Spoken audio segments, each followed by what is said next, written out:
رکھنا, لیکن کسی پڑوسی کے یہاں کا مجھے مت کھلانا. یہ جو آج ہمارے یہاں سب کچھ ہو رہا ہے, نہ نماز کی توفیق, نہ عبادت کی توفیق, نہ حضور علیہ الصلوۃ و تسلیم کی طرف توجہ, یہ سب اسی وجہ سے ہے. تو اللہ کے رسول علیہ السلام فرماتے سب سے زیادہ عذاب دوسرے نمبر پہ کسی کو ہوگا حرام کھانے والے.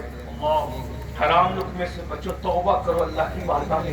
اور تیسری چیز میرے آقا فرماتے ہیں سب سے بدترین عذاب تیسرے نمبر پہ جس کو ہوگا, اتنا عذاب کسی کو نہیں ہوگا, فرمایا زنا کرنے والی مرد اور زنا کرنے والی عورتیں, اور ان کو تو اتنا عذاب ہوگا. فرمایا اگر شادی شدہ سے زنا کیا ہے تو پوری امت کو جتنا عذاب ہوگا, تنہا آدھا شادی شدہ سے زنا کرنے والے سے عذاب ہوگا. اندازہ فرمائیے, اللہ کے رسول علیہ السلام فرماتے ہیں ان کو آگ کی قمیص پہنائی جائے گی, زانیوں کو آگ کی قمیص. اور اس آگ کی قمیص کا عالم یہ ہے کہ اگر وہ پہاڑ پہ رکھ لیا جائے تو پہاڑ جل کر ریزہ ریزہ ہو جائے. اور صرف اتنا نہیں, ان کی آنکھوں میں آگ کی سلاخیں ڈالی جائے گی, ان کی آنکھوں میں آگ بھر دی جائے گی. کون سی دنیا کی نہیں, جہنم کی. میرے بھائیوں بتاؤ نا, اس زنا کی فلمیں دیکھ کے ملتا کہ یہ تو گناہ بے لذت ہے, اس کو دیکھ کے بیماریاں ہیں, بربادیاں ہیں, تباہیاں ہیں. نہیں نہیں, اپنا کام نہیں ہے میرے بھائی. حضور کے حسن کی طرف آؤ, حضور سے محبت کرو, اللہ کے رسول سے دل لگاؤ. ہم برداشت نہیں کر سکتے, بلکہ آپ کو بتاؤں اللہ کے رسول علیہ الصلوۃ و تسلیم فرماتے ہیں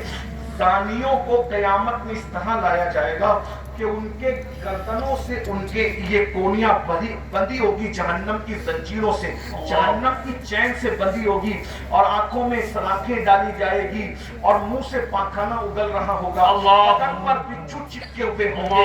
یہ کیفیت ہوگی, یہ کیفیت ہوگی. پورا محشر ان پہ لعنت کرتا ہوگا. اور جب حضرت مالک کہیں گے کہ ان کی آنکھوں میں آگ بھر دو, ان کے ہاتھوں کو جلا دو, جکڑ دو زنجیروں سے, ان کے پیروں پر جو ہے وہ گوزے برساؤ, تو کہیں گے افسوس افسوس ہم پہ رحم کیا جائے. تو حضرت مالک کہیں گے جو داروغہ جہنم ہے کہ جب اللہ تم پہ رحم نہیں کرتا تو ہم تم پہ کیوں رحم کرے. تو میرے بھائیوں, رنگریلیاں ہیں, رنگریلیاں ہیں, نکلو, جوانی کو انجوائے کرو. میں نہیں کہتا ہوں کہ دیکھیے ہمارے خشکی دقیانوسیت نہیں ہے, جوانی کو انجوائے کرو. اگر جوانی انجوائے ہوتی ہے حسن سے ہوتی ہے, تو حضور سے بڑھ کے حسن والا کون ہے. اور اگر عشق مجازی کی بات کرتے ہیں تو بیویاں ہمارے یہاں ہیں, ہمارے یہاں بیویاں ہیں, دوست ہیں, بھائی ہیں, بہنیں ہیں, ان سے محبت کرو.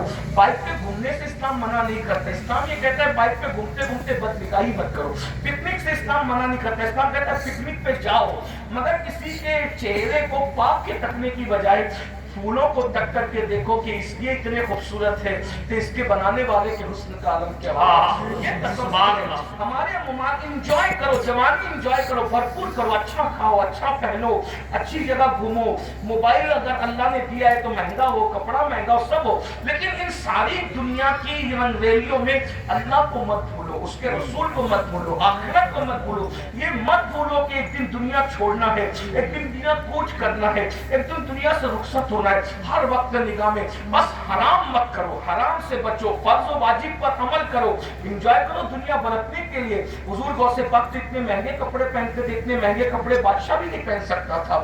تو ہمارے بزرگ حضرت محبوب الہی کے یہاں جو گھوڑے بنتے تھے انہیں سونے کی چین سے باندھا جاتا تھا. ہمارے بزرگوں نے بہت کرو فرض زندگی گزاری, لیکن اتنا سب کچھ کرنے کے بعد انہوں نے خدا سے دل نہیں ہٹایا. دل میں یار, بلکہ بادشاہ آیا, بہت دلچسپ بات ہے, بادشاہ آیا تو محبوب الہی کے قبر میں دیکھا کہ گھوڑوں کے گلے میں سونے کی زنجیر ہے. تو ہنس کے کہتے ہیں ہم تو نظام الدین کو ولی سمجھتے تھے, وہ تو ہم سے بڑا دنیا دار نکلا.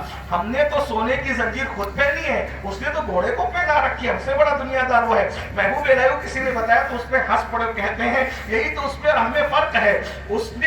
ہم نے سونے کی زنجیر کو وہاں جگہ دی ہے جہاں اس کی جگہ ہے, اور ہم نے یار کو وہاں جگہ دی ہے جہاں اس کی جگہ ہے. یہ اس میں ہم نے فرق ہے. مال تجوری میں رکھو, دولت دل میں یار کو رکھو, دل میں یار کو رکھو. میرے بھائی جو ہے وہ کھانا فریج میں رکھو, دل میں یار کو رکھے. یہ دل مسلم کے لیے ہے. میرے امام کہتے سب کچھ تو انہی کا ہے, پر دل کی اگر پوچھو یہ ٹوٹے ہوئے دل ہی خاص ان کی کمائی ہے. بڑی چیز بڑوں کو دی جاتی ہے. جسم انسانی کا بادشاہ دل ہے, تو دل جو بادشاہ ہے وہ بادشاہی کی نظر کر دو, ان کے قدموں میں رکھ دو. امام اہل سنت کو جو ترقی ملی کیوں ملی؟ انہوں نے اپنا دل اپنے پاس نہیں رکھا, رکھا, یاد کے سپرد کر دیا. ارے اے خدا کے بندو, کوئی میرے دل کو ڈھونڈو, میرے پاس تھا ابھی تو, ابھی کیا ہوا خدایا, نہ کوئی گیا نہ آیا, نہ کوئی گیا نہ آیا, تجھے حمد ہے خدایا, تجھے حمد ہے خدایا. ہمیں اے رضا تیرے دل کا پتہ چلا مشکل, در روضہ کے مقابل وہ ہمیں نظر تو آیا. یہ نہ پوچھ کیسا پایا, یہ نہ پوچھ. ارے دل تو جو لوچنا گوشت کا ہے نا, وہ تو کتوں کے پاس بھی, وہ تو مرغی کے پاس بھی ہے, وہ تو سور کے پاس بھی ہے. جو لٹکتا وہ بائیں طرف جو لوتھڑا ہے وہ تو سور کے پاس بھی, مگر وہ لوتھڑا ہی لوتھڑا ہے. اگر سور کے پاس بھی لٹکتا ہوا سینے میں گوشت کا لوتھڑا ہے, تمہارے پاس بھی لوتھڑا ہے, تو دونوں میں فرق کیا ہے؟ کتے اور مرغی کے پاس ہے تو تمہارے پاس اس کے پاس ہے, تو فرق کیا ہے؟ تم انسان ہو 6 فٹ کے ہو, تمہارے پاس بڑا ہے, وہ چھوٹے ان کے پاس چھوٹا ہے. لیکن واقعی جس کو دل کہتے ہیں, نہ وہ کتے کے پاس ہے, نہ وہ سور کے پاس ہے, نہ وہ مرغے کے پاس ہے. وہ کسی انسان میں غیر مسلم, مشرک اور منافق کے پاس بھی نہیں ہے. جسے دل کہتے ہیں, جس کا مقام عرش الہی کے برابر ہے, وہ دل صرف عاشق رسول کے پاس ہے. اب وہ گوشت کا لوتھڑا عرش کے برابر کب بنتا ہے؟ جب اس میں سے سب کو نکال کر صرف یار کو جگہ دی جاتی ہے. اس فلسفے کو بریلی کا کلندر کہتے ہیں, دل ہے وہ دل, دل ہے وہ دل جو تیری یاد سے معمور ہے. بس وہی دل ہے. اگر اس دل میں نبی کی یاد نہیں ہے, عبد الرحمن نام ہے, عبد المصطفیٰ نام ہے, کچھ بھی نبی نہیں ہے, پاپ ہے, زنا ہے اس دل میں, تو پھر وہی دل ہے جو سور اور کتے کے پاس ہے. برا لگے تو معاف کرنا, ہاں برا لگے تو معاف کرنا, بہت بری چیز ہے. اس میں حسد ہے, بغض ہے, کینہ ہے, تو مطلب کتے اور سور بٹھا کے رکھا تم نے اپنے دل میں. کتا سور کم ہے, یہ بغض اور حسد کتے سور سے زیادہ ناپاک اور گندے ہیں. ہاں میں نے دوپہر میں اس پہ بہت لمبی گفتگو کی, مجھے بار بار وقت کا ہی خیال آ رہا ہے, تو لیکن میں کیا چھوڑوں کیا بیان کروں, لیکن پھر میں بات کر رہا ہوں. تو یاد رکھنا, دل صرف وہی دل ہے جس میں یار بسا ہے, اور جس میں یار بس جائے نا, پھر وہ اللہ کے عرش کا مقام پا لیتا ہے. مومن کا دل اللہ کا عرش ہوتا ہے. کب ہوتا ہے؟ دل ہے وہ دل جو تیری یاد سے معمور رہا, سر ہے وہ سر جو تیرے قدموں پہ قربان گیا, آہ وہ آہ کہ ناکام تمنا ہی رہی, ہائے وہ دل جو تیرے در سے پر ارمان گیا. تو پھر مقام ملتا ہے, انہیں جانا, انہیں مانا, میں رکھا کیسے کام, للہ الحمد میں دنیا سے شان گیا. تو میرے بھائیوں, ہم اللہ کے عذاب کو برداشت نہیں کر سکتے, اس لیے اللہ فرماتا ہے توبہ کرو.